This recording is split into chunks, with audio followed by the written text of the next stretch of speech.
دیکھیے، انسانوں کی اکثریت تو ان پر مشتمل ہے جو بے حس ہوتے ہیں اور غبی ہوتے ہیں، جو ہو جائے ڈھیٹ انسان، کسی چیز کی کوئی خاص، بس اپنی فکر ہے، اپنے بطن اور فرج کے تقاضے ہیں، مال جمع کرنا ہے، اس سے آگے کوئی اور فکر نہیں، کوئی سوچ نہیں، کوئی احساسات نہیں۔ کسی کے دل پر کیا بیت رہی ہے ہمیں کیا وہ جانا، کوئی بھوکا ہے ہمیں کیا، ہم کسی کے ذمہ دار تو نہیں، لا ابالی، جیسے آ چکا ہے پچھلی صورت میں، من بخل واستغنی استغنا۔ ان لوگوں کو چھوڑ دیجئے تو ایک اقلیت انسانوں کی ایسی ہوتی ہے جن کے لیے میں دو لفظ استعمال کر رہا ہوں، ذہین اور حساس۔ ذہین اور حساس لوگوں میں قبض اور بسط کی کیفیت، یہ مختلف سائیکلز ہیں جو آتی رہتی ہیں۔ کبھی طبیعت میں پشمردگی ہے، دل بجھا ہوا سا ہے، کچھ نا امیدی سی ہے، خود اپنے اوپر اعتماد کی کمی محسوس ہو رہی ہے، مجھ میں صلاحیت نہیں ہے، میں کچھ نہیں کر سکتا، اب تک جو کچھ کیا اسباب بھی ہے، امنگ بھی ہے، امید بھی ہے، روشن پہلو نظر آ رہے ہیں۔ قبض کی کیفیت میں تاریک پہلو نظر آتے ہیں، مایوسی کے پہلو نظر آتے ہیں، پیسیمزم کی کیفیت، اور یہ جو بسط کی کیفیت ہے اس میں روشن پہلو، دیکھو یہ بھی تو ہے نا، آخر یہ بھی تو ہوا ہے اور بھی ہو سکتا ہے، آخر اب تک میں نے یہ کام بھی تو کر لیا، آگے بھی مشکل آسان ہو سکتی ہے۔ یہ دو کیفیات ہیں قبض اور بسط کی، جن کو کہ صوفیاء کرام نے یہ اصطلاحات، یہ عنوان دیے، قبض اور بسط۔ جتنی انسان کے اندر حساسیت کی کیفیت زیادہ ہوگی، ذہانت زیادہ ہوگی، اتنا ہی یہ جو ویوز ہیں اس کی ایمپلیٹیوڈ زیادہ ہوتی ہے۔ کم ذہین انسان ہے، کم حساس ہے، آئیں گے تو صحیح ہے، لیکن یہ کہ وہ ویو جو ہے اس کا ایمپلیٹیوڈ جو ہے اس کے اندر اوپر اور نیچے کی کیفیت زیادہ نہیں ہوگی، لیکن جتنا یہ معاملہ بڑھتا ہے یہ جو ویو ہے اس کی ایمپلیٹیوڈ بڑھتا چلا جاتا ہے۔ لیکن نارمل انسان کا معاملہ یہ ہے کہ یہ حدود کے اندر رہے، اسی کی ایک کیفیت جو ہے اب نارمل جب ہو جاتا ہے، یہی ہے جو جدید ہماری جو سائیکولوجیکل میڈیسن ہے اس میں اسے مینیکس ڈپریسو سائیکوسس کہا جاتا ہے۔ مایوسی ہوئی تو اتنی ہوئی کہ جیسے کمر ٹوٹ کر رہ گئی،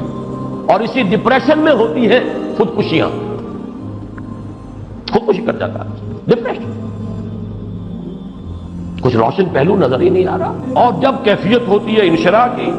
تو آدمی خوب بھاگ رہا ہے، دوڑ رہا ہے، امنگ ہے، محنت ہے، دوڑ رہا ہے، امیدیں ہیں، اب ہر چیز کا روشن پہلو نظر آ رہا ہے۔ عجیب ہے یہ، اصل میں مجھے کچھ تجربہ بھی ہوا ہے، ہمارے خاندان میں بھی یہ مرض موجود رہا۔ میرے والد مرحوم کافی طویل عرصے اس مینیک ڈپریسو سائیکوسس کے مریض رہے۔ کچھ ہوتا ہے یہ معاملہ، ویسے بھی شاید ہمارا خاندان جو ہے اس کیٹیگری میں آتا ہے جس میں ذہانت نسبتاً کچھ زیادہ ہے، حساسیت بھی نسبتاً کچھ زیادہ ہے۔ یہ دوسری بات ہے کہ کوئی شخص جو ہے یہ فلسفے کے طور پر اختیار کر لے کہ اپنے آپ کو ڈھیٹ بنا لینا ہے، یہ فلسفہ بھی بن سکتا ہے، لیکن یہ ہے کہ اگر آدمی چھوڑ دے اپنی طبیعت کو تو یہ دونوں کیفیات آتی ہیں۔ انہی کیفیات میں اگر یہ جو اپورڈ اینڈ ڈاؤنورڈ موومنٹ ہے یہ ایک حد سے نکل جائے تو یہ بیماری ہے مینیک سائیکوسس، مینیک ڈپریسو سائیکوسس۔ اس میں جب آدمی ہوتا ہے وہ اپر کیفیت میں تو اس کے اندر بڑی عظیمت ہے، روشنی ہے، امید ہے، لوگوں سے گفتگو کر رہا ہے، حق بول رہا ہے، خوب جو ہے محفل کے اندر، اب وہ محفل میں اسے دلچسپی محسوس ہو رہی ہے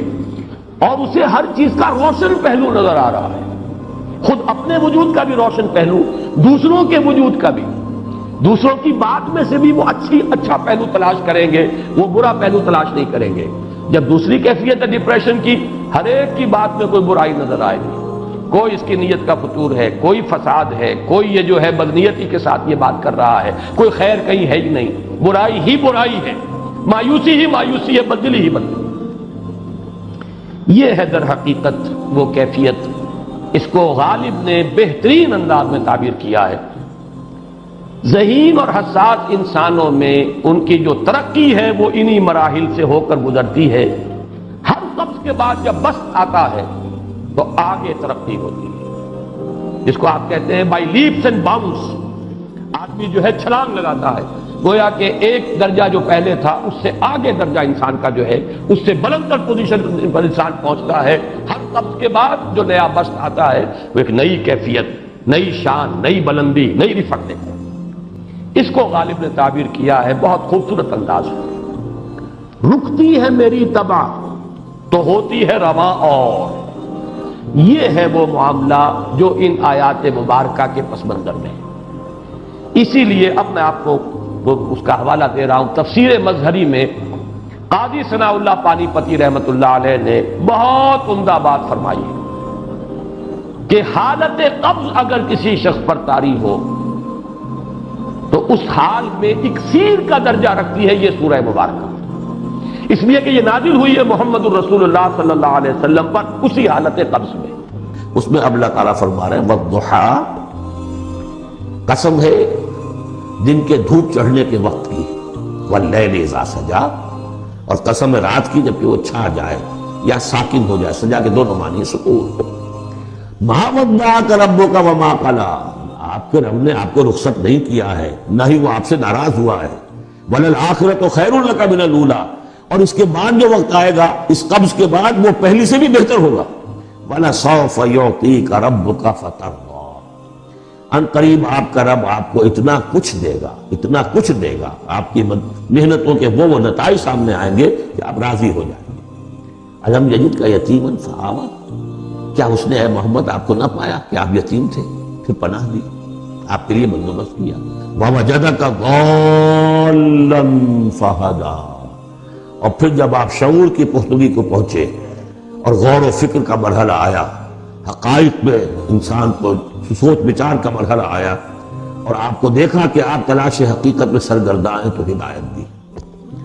وَوَجَدَكَ عَائِلًا فَأَغْنَىٰ، اور پایا آپ کو تنگ دست تو غنی کر دیا۔ فَأَمَّا الْيَتِيمَ فَلَا تَقْهَرْ، ہم نے آپ کو یتیم پایا، پناہ دی، اب آپ بھی یتیم کے سرپرستی کیجئے، کسی یتیم کو اس کے اوپر کوئی جبر نہ ہو، سختی نہ ہو۔ وَأَمَّا السَّائِلَ فَلَا تَنْهَرْ، اور آپ جب کہ تلاش حقیقت میں سرگرداں تھے تو ہم نے آپ کو ہدایت دی، اسی طریقے سے اب آپ کو بھی کوئی شخص سائل بن کر آپ کے پاس آئے سوال کرے، اسے جھڑکنا نہیں ہے۔ وَأَمَّا بِنِعْمَةِ رَبِّكَ فَحَدِّثْ، اور جو ہدایت تمہیں دی ہے ہم نے اب اسے عام کرو، یہ نعمت ہے، آپ کے رب کا انعام ہے، یہ ہدایت جو آپ کو عطا ہوئی ہے اس کو بیان کرو۔ اس کے بیان کرنے میں یہ بھی ہے کہ اللہ کے انعامات کا چرچا انسان کرے اس کا شکر ادا کرنے کے لیے، اور یہ بھی ہے کہ اس کو پھیلائے اور عام کرے، دوسروں تک پہنچائے، ورنہ وہ بخل ہو جائے گا کہ وہ دولت جو ہے ہدایت کی اس کو آدمی صرف اپنی ذات تک محدود رکھے اور اس کا جو خیر ہے وہ دوسروں تک نہ پہنچائے۔